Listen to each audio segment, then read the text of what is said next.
Agora que completamos o sensor de temperatura, iremos dar a ele a capacidade de controlar um sistema aquecedor à distância utilizando um elo de comunicação sem fios. Para isso, vamos utilizar um par transmissor e receptor operando a 433 MHz e um par codificador-decodificador. Utilizamos a frequência de 433 MHz por fazer parte da banda UHF livre de licença para dispositivos de baixa potência, como chaves de carros. Mas para podermos transmitir dados por meio de ondas de RF, devemos primeiro codificar nossos dados em um sinal serial. Para isso, utilizamos o CI HT12E. O HT12E é um codificador de 12 bits, onde 8 são reservados para o endereço e 4 para dados. Cada bit é codificado em uma sequência de altos e baixos lógicos que dura 3 ciclos de relógio. O número 1 é codificado na sequência baixo, baixo e alto, enquanto o 0 é codificado na sequência baixo, alto, alto. O ciclo de transmissão é iniciado quando o sinal TE, Transmission Enable, vai para nível baixo e continua transmitindo continuamente até TE subir para o nível alto, momento em que a transmissão termina, enviando uma repetição de 4 vezes o endereço e os dados, procedidos de um bit de paridade e 12 bits em nível baixo. Para fazer o acoplamento com Raspberry, utilizamos 5 portas, uma para TE e outras 4 para dados, como vemos na tabela. O datasheet do HT12E possui uma tabela das frequências do oscilador do codificador. Colocando um resistor de 680 kΩ entre OSC1 e OSC2 e trabalhando com 5 volts, temos que a nossa frequência de operação do codificador é de 4.33 kHz. O transmissor também precisa de um endereço, casado com o receptor. Para podermos controlar o endereço dos dois, utilizamos um switch DIP que permite alterarmos os endereços da forma que nos convir. A integração com o transmissor TX433 é direta. Acoplamos a saída do codificador à entrada de dados do TX433, que utiliza uma modulação AM do tipo On-Off Keying. Neste tipo de modulação, para um nível lógico alto é transmitida a portadora, no caso uma onda de amplitude constante e frequência de 433 MHz. Já o nível lógico baixo é representado pela ausência da portadora.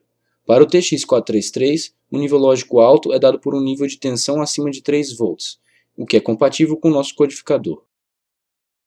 Para o receptor, o procedimento é basicamente o mesmo. O receptor RF-RX433 demodula o sinal enviado pelo transmissor. Conectamos a saída do RX433 à entrada do decodificador HT12D, o irmão gêmeo do encoder. Nas especificações do CI, é recomendado que utilizemos uma frequência para o decodificador 50 vezes maior que a do codificador. Precisamos então de uma frequência por volta de 4.33 vezes 50, que é 216.5 kHz. Com isso, na respectiva tabela, verificamos que entre OSC1 e OSC2 devemos colocar um resistor de 27 kΩ. Da mesma maneira que fizemos com o transmissor, o endereço do receptor é controlado por uma switch DIP.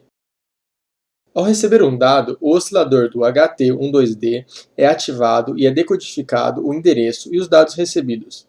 Em seguida, o decodificador espera mais 3 palavras, contendo endereço e dados, e as compara à primeira palavra recebida.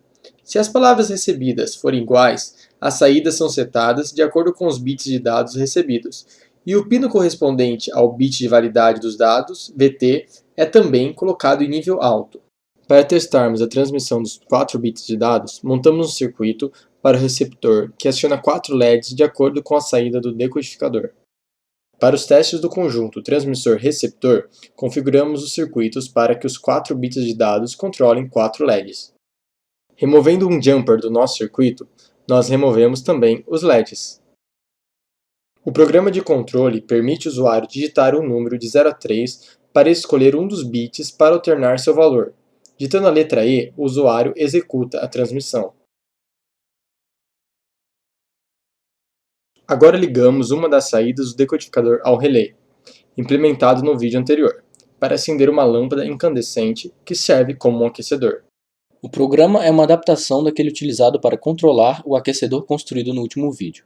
Foi alterado somente o envio do comando, que agora é feito por meio da transmissão RF e, portanto, utiliza dois pinos, TE e o pino de dados. Primeiro, é feita a medida da temperatura pelo RESPI utilizando o circuito com termistor NTC e o conversor AD-PWM. O programa faz a leitura durante 1 segundo e retorna o valor médio do ciclo de trabalho do sinal do conversor nesse período. Em seguida, ele converte o valor do ciclo de trabalho em tensão. Pela relação obtida na primeira parte do experimento, ele converte a tensão em resistência e, seguindo a característica de transferência do NTC, calcula a temperatura. É feita uma média de 5 leituras de temperatura durante a inicialização do programa para obter a temperatura ambiente. O programa, portanto, executa em média uma leitura de temperatura por segundo e verifica se essa temperatura está 20 graus Celsius acima da temperatura ambiente. Se a temperatura instantânea for abaixo da temperatura ambiente mais 20 graus Celsius, o aquecedor é acionado. Se estiver acima, o aquecedor permanece desligado. A diferença do programa em relação ao último vídeo foi a modificação feita na função que aciona o aquecedor. Ao invés de simplesmente acionar um bit do RESPI conectado ao relé da lâmpada incandescente, é acionado um bit de dados do módulo transmissor e pulsado o bit TE. O bit do receptor correspondente ao bit acionado pelo RESPI é conectado ao relé que aciona a lâmpada.